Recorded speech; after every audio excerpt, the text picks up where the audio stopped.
Next, on this PBS station, composer and guitarist Billy McLaughlin is back on stage after performing one of the most remarkable medical and musical comebacks ever. Join Orchestra Nova with conductor Jung Ho Pak for an inspiring concert where Billy has a second chance to take back his music and his life.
Welcome. I'm Jung Ho Pak. I'm Artistic Director and Conductor of Orchestra Nova.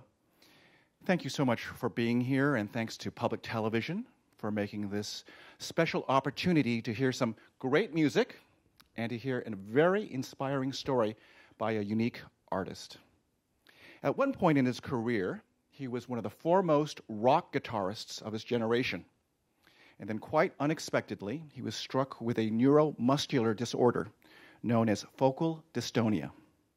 Now, at this point, he had two choices. The first one was to give up the guitar completely.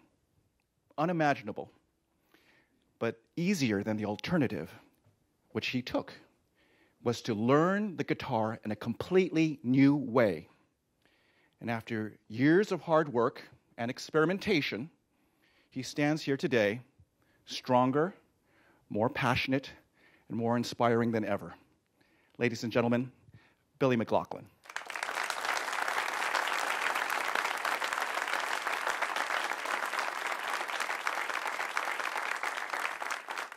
That first piece that we just played, I played thousands of times, holding the guitar the opposite direction. What I had to do was take the guitar and actually switch hands to be able to play that piece. And my focal dystonia symptoms are as bad as ever today, but it's so great to be able to share this music again. And, you know, I noticed just a few people who looked like they might be getting anxious, wondering if it is legal to play the guitar like this. And I don't want anyone to have anxiety here. That's not the point of this music. We're here to share joy and just really have such a great evening together. So I thought maybe it would be good to relieve your anxiety by explaining a little bit of how this style works. Would you like a quick demonstration? Okay, so I'm not strumming the guitar, am I? I'm not plucking it like a classical player would play in fingerstyle guitar. What I'm doing is simply, let's start with just one finger. I'll take one finger and I'll find one string and I'll find one location, and all I'm going to do is this. And in fact, I'll put my hand behind my back. Now, what did I do? I just tapped the note, didn't I?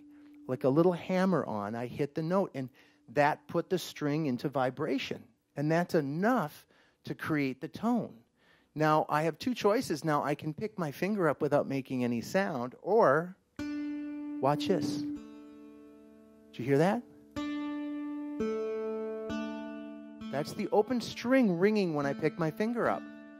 And that's what kind of tricks the eyes when you watch me, but I like it. It's kind of a 2-for-1. So you can play any style of music playing the guitar in this manner. But still people wonder what to call this style of playing. And I would just suggest, I'm tapping the notes. And there's tap dancing, so there could be tap guitar playing. And in fact, if there's tap guitar playing, and I've been doing this since the mid-'80s, that would make me one of the old guys. So some people would call me the Tap Daddy. And that's the name of this next piece.